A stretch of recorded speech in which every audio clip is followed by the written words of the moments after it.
Good evening, and welcome to the Weekly Voice, presented by VNN.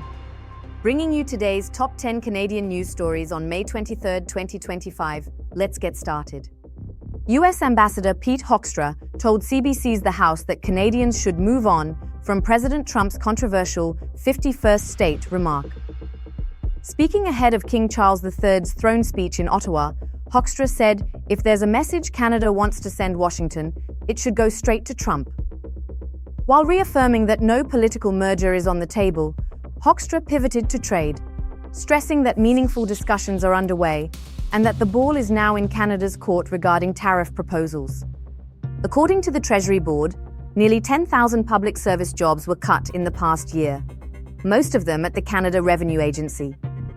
The CRA alone lost more than 6,600 employees, prompting union leaders to warn of longer delays for taxpayers and businesses. The cuts are part of a broader plan to trim $15 billion in federal spending over 4 years. Departments like Immigration and Parks Canada were also hit hard, while Defence and Global Affairs saw slight staffing increases. Johnny Walkus, 37, failed to report to his parole officer Thursday after being released from prison. The high-risk offender was supposed to stay at a halfway house but vanished en route to his mandatory meeting. He's described as 5'8", heavy build, with a Johnny Cash tattoo on his forearm. Police say he poses a serious risk to public safety and urge anyone with information to call 911. Walkus's disappearance follows a string of high-profile releases gone wrong, including multiple sex offenders reoffending shortly after release. President Trump's Golden Dome initiative, a North American missile shield modeled after Israel's Iron Dome, is now drawing fire from global analysts and Canadian defense experts. Critics say the project, intended to intercept threats by land, sea, air, and space, is unproven and potentially destabilizing. Experts warn it could trigger an arms race in space and raise costs far beyond initial estimates. Canada has yet to commit, but PM Mark Carney has acknowledged high-level talks are underway. Still, skepticism remains, especially as the Congressional Budget Office project's costs could soar to $1 trillion over 2 decades. Trump's Golden Dome plan has hit a geopolitical wall: Canada's Arctic. Despite bold claims from the White House, U.S. military insiders admit that without Canada's cooperation, especially in the far north, the missile system may fall short of its full potential. Canada controls critical radar and airspace coverage over the North Pole.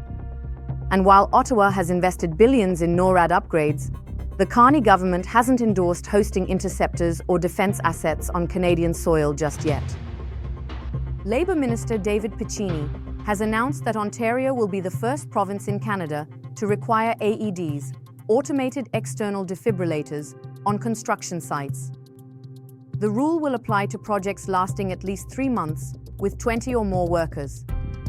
Backed by a WSIB reimbursement program, this move aims to prevent cardiac-related fatalities on job sites, where 15% of incidents involve heart emergencies. Industry leaders, including LiUNA Local 183 and Elliston, welcomed the news.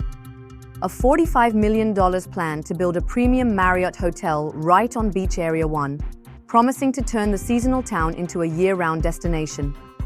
Phase 1 will include 120 rooms, a fine dining restaurant, wellness facilities, retail space, and a new public festival square. Construction starts in 2026 and is expected to bring jobs, tourists, and major economic renewal to the region. As CEO Ray Gupta said, "It's incredibly meaningful to now help shape the future of a place where I made childhood memories." At Queen's Park, First Nations leaders are demanding the Ford government withdraw Bill 5, a sweeping development bill aimed at fast-tracking mining in the Ring of Fire by creating special economic zones. Critics say it bypasses environmental protections and violates treaty rights. Despite government promises of more funding and reconciliation, Indigenous leaders are preparing legal action to stop the legislation. Damien Walker is now the subject of a Canada-wide warrant after police confirmed that an April shooting victim was under 18 and died from gunshot wounds. The incident, initially deemed suspicious, occurred near Queen Street East and Kennedy Road. Police say it was a targeted act involving known individuals. Walker is described as 6 feet tall, slim, with curly brown hair, green eyes, and a rose tattoo on his neck. He is considered armed and dangerous. Anyone who spots him is urged not to approach and to call 911 immediately. Over 55,000 Canada Post employees have started a nationwide overtime ban amid an ongoing contract dispute. The legal strike action limits workers to 8 hours per day and 40 hours per week. The QPW says it's a way to apply pressure without disrupting service. Major sticking points remain unresolved, including wages, weekend delivery, benefits, and even a 5-minute pre-meal wash break. Canada Post warns of delivery delays and declining parcel volumes.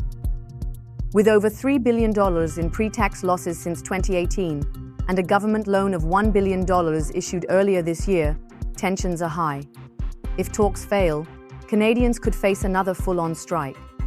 That's all for today's top stories. Thank you for joining us on The Weekly Voice, presented by VNN. Stay informed, stay engaged, and we'll see you next time.